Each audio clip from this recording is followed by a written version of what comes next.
सौ चतुष्टय कैसे जागृत करें।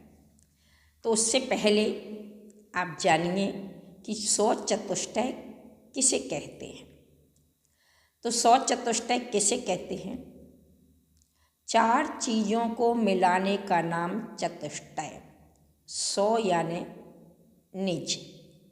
निज की चार चीज़ें क्या है? निज की चार चीज़ें द्रव्य, क्षेत्र, काल, भाव। ये चार चीज़ें। द्रव्य जीव द्रव्य, क्षेत्र जीव के रहने का स्थान, वर्तमान में जहाँ जीव रहे अर्थात ज्ञान दर्शन आदि रहें वह क्षेत्र है। काल ज्ञान दर्शन का प्रति समय परिवर्तित होना काल।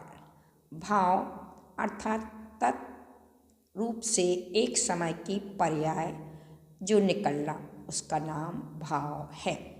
समझेंगे? यानी गुणों का समूह द्रव्य, गुणों के समूह का रहना क्षेत्र, गुणों के समूह का परिवर्तन होना काल और उसका प्रयोजन अर्थात भाव, ये सौ चतुष्टय कहलाता है। अब इस सौ चतुष्टय को निकालने के लिए करना है पुरुषार्थ। अभी हम सौ चतुष्टय के ऊपर 8 कर्मों का जो आवरण डला है उस आवरण को दूर करने के लिए करेंगे सबसे अधिक पुरुषार्थ। पहली भूमिका में है धर्म पुरुषार्थ और अंतिम भूमिका है मोक्ष पुरुषार्थ।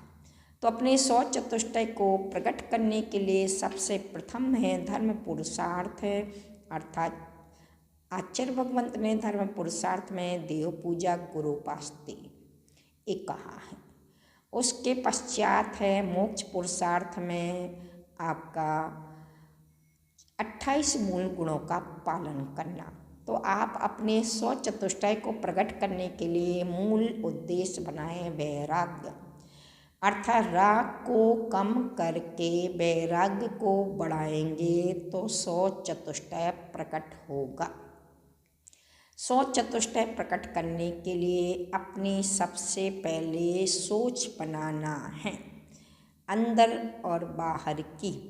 अंदर का मतलब है आत्मा या गुणों के प्रति और बाहर का मतलब है शरीर, कसाय और इंद्रिय विषय जिसे हम संज्ञा देते हैं बहिरात्मा। बाहर का जिसका ज्ञान होता है इंद्रियों पर, कसायों पर, इंद्रिय विषयों पर आदि अवगुण आदि या पर पदार्थों पर जिसका ज्ञान होता है, दर्शन होता है, चारित्र होता है अर्थात जो आत्मा बाहर की ओर सोचती है, बाहर पर विश्वास करती है, बाहर को ही दृढ़ता से पालन करती है वह बहिरात्मा। और अंदर की अर्थात जो निज गुण प्रकट करने के लिए श्रद्धान करती है, उसको ही जानती है और उसी पर ही आचरण करती है, उसका नाम है अंतर आत्मा।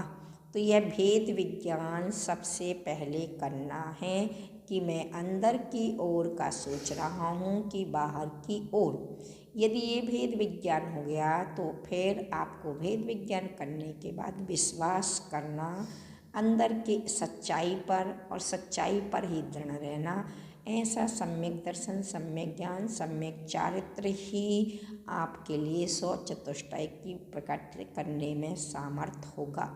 क्योंकि आचार्य भगवंत कहते हैं जितने भी तीर्थंकर, जितने भी सिद्ध और जितने भी मोक्ष गए हैं जीव उन सब ने अपने अपने सौ चतुष्टय को यदि प्रकट किया है तो वह द्रव्यादि स्वादि संपत्ता द्रव्य क्षेत्र काल भाव जो प्रकट यदि किया है वह अपने रत्नात्रय से ही प्राप्त किया है तो रत्नात्रयी मोक्ष मार्ग की प्रथम सीढ़ी यावन ज्ञान चरित्र अर्थात पहले विश्वास, फिर ज्ञान और फिर चारित्र, ये तीन ही मोक्ष मार्ग हैं। और मोक्ष मार्ग का सूत्र आपने जाना है तत्वार्थ सूत्र से। प्रथम अध्याय के प्रथम सूत्र को देखें, सम्यक दर्शन ज्ञान चारित्राणि मोक्ष मार्ग, ये स्वचतुष्टय को प्रकट करने का सूत्र है। तो आप अपने स्वचतुष्टय को प्रकट करना चाहते हैं, पहले स्वचतुष्टय को समझना है और उसके बाद उसे प्रकट करने के लिए आपको पुरुषार्थ करना है, मोक्ष